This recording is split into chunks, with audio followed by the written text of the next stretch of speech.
Welcome back to another video, everyone. So in this video, we are going to discuss what is price action, core components of price action, how does price action help us, and we are going to go over some examples of price action. So for people that have not traded, this is going to be something that's completely new. So in this lesson, I'm going to cover everything that you need to know about price action so you can understand it. And as we cover it in the upcoming lessons, we will then start applying these concepts. So first and foremost, let's jump right into it. What is price action? Price action is raw price movement. So basically, when you guys look at a chart, this right here is basic price action. It's very simplified. It's very easy to read and easy to understand. If you look here, we're not using any crazy indicators. We are strictly following price. That is price action. It's raw price movement. In price action, we do not use indicators. I'll show you what indicators are for people that don't know. But for now, just to give you an idea, we are not using indicators. We are focusing solely on raw price movement. In price action, we are using past history to predict what will happen. So basically, we look at what has happened, right, to kind of predict what has the highest probability of happening next. Will or can this stock go up? Will it go down? What will happen? And we basically focus on the past history of price action to kind of predict that. And finally, price action keeps trading simple and clean. Once again, there's not a lot of indicators. There's not a bunch of noise on your chart. You're looking at simple, raw price movement. Now, what are the core components of price action? What are the things that we are going to focus on? So first thing we're going to focus on, and these are the things we're going to cover in the upcoming lessons, is number one, support and resistance. This is where you find supply and demand zones. Once again, we are going to cover these in the upcoming lessons. Candlestick formation. How are candles formed? What is the candle telling us? Is there strength? Is there weakness? What is going on? And once again, all of these components I will cover one by one in the upcoming lessons. Chart formation, volume, and trends.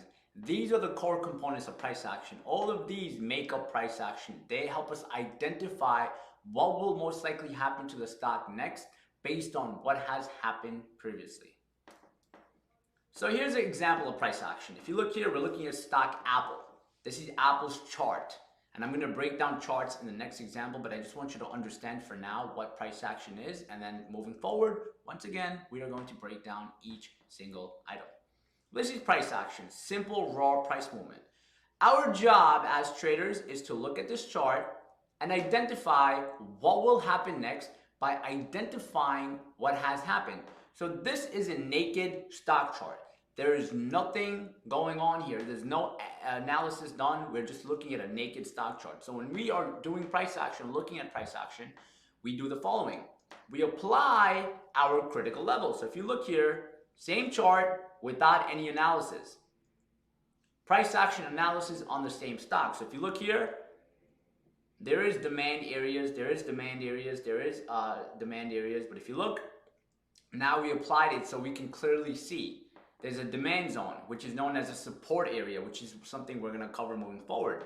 You can see every time the stock came here, had a hard time going below it. Once it went below it, look at the stock, it fell. Now the stock kept going up. Look at the same level that has happened in the past. That same level is now a resistance area known as a supply zone. That same area once again becomes a supply zone and a resistance area once again. This is us analyzing Apple's chart. The past, without any analysis done, and this one has analysis done on it. You can see this is us looking at simple raw price movement, and you can see stock is moving in a healthy uptrend, getting stronger and stronger and stronger.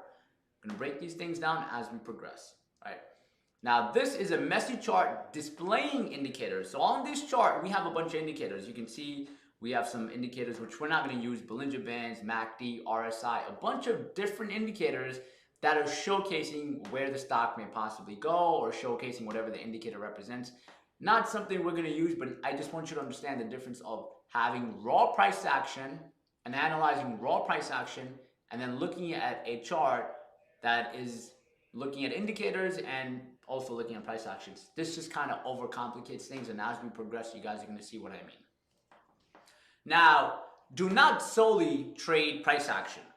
What a lot of people don't understand is when they're trading, they're like, okay, the stock is hitting this level, it's gotta fall. The stock is hitting this level, it's gotta fall. The stock is coming to this level, it's gotta go up. No, we are not trading solely off price action. That's not how you're going to trade. Keep that in mind. Take a note of this. Very, very important. Do not trade solely off price action, right? You have to understand market direction. You have to understand the sentiment of the company. What is the company's sentiment? You have to then use price action, and as we progress, you're going to see this more and more and more. We are not solely, once again, just saying the stock is hitting a supply zone, it's hitting a resistance zone, it's going to go down. No, that's not the way we're going to trade. We're going to combine these three: market direction, company sentiment, and price action. That is going to give us the highest probability for us to have a successful trade. Now, if you look here, the same example, price action in combination with the market. We have a demand zone known as a support area. Now, the reason the market sold off, there was a market sell-off, right? The market started selling off, right? There's huge, for anyone trading or anyone familiar with this time, this was in 2018 in November, December, and a little bit of October. The market started selling off. Now, because the market started selling off, a stock like Apple is most likely going to sell off too. But we look at the combination of price action. Market is selling off here. The overall market, it has a lot of fear. There's a sell-off going on. That causes majority of stocks to fall as well. But that doesn't mean we go on and take a position. We wait for price action to showcase us something, right? And look, it breaks a critical level, stock starts falling. Same thing here. What happens right here? If you guys look over here, you can see we are at a supply zone and a resistance area. Stock goes to that point, gets rejected, and starts falling. When we look at price action, we are analyzing the past history. We identify these levels. What happened here? Market started selling off again. Why? Because of Trump. There was a tweet that was put out based on the China trade deal that caused the market to sell off. Having a stock like Apple at this critical level, right, with the market selling off and having negative sentiment is going to give us the highest opportunity to get out of the stock or short it, right? So that's what happened here. Same thing here. You can see it's hitting supply zone. It's hitting supply zone. It's hitting supply zone. It's hitting that supply zone multiple times. And right here, we have a lot of negative news about the trade war going on, which is causing the market to be extremely, extremely choppy and messy, right? So we have to, once again, use price action in combination with the market, in combination with the company sentiment. All of these things play a role, and I want you to keep that in mind, right? As we progress, I want you to keep all of those things in mind, so when you actually identify a trade, you're able to better understand what is going on. So how does price action help us? Right? If you guys saw on the last slides, you would have saw how it helps us, but let's kind of break it down. It helps reduce noise and false signals, right? When we use indicators, indicators are going to give us a lot of false signals. Price action gives us raw price movement of what's happening right now. It gives structure to the market. It identifies where are the buyers, where are the sellers, what will most likely happen. So we're able to look at a stock and get a solid structure.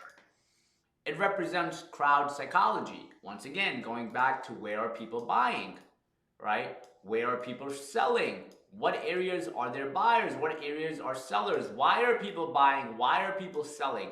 We're able to understand crowd psychology by looking at simple, naked price action.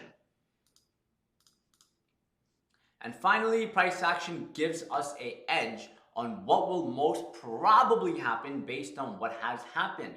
So we get an edge. We have probability on our side where we kind of have an identification on what will most likely happen if we are able to understand and analyze price action the right way. Now in the upcoming lessons, what I want you to understand, because I'm going to break everything down one by one, is we're going to break down all of the components of price action step by step.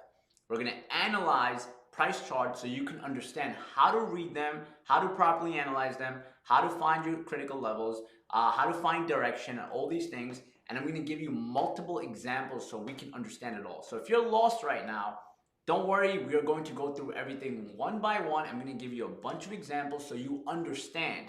In the upcoming lessons, beyond this, in another section, I'm going to have you guys apply what we have learned. So this whole section is just about understanding and absorbing the information. Moving forward, you are then going to learn how to actually apply it. So if you are lost, just sit tight and stay the course, and I promise things are going to start clicking more and more and more.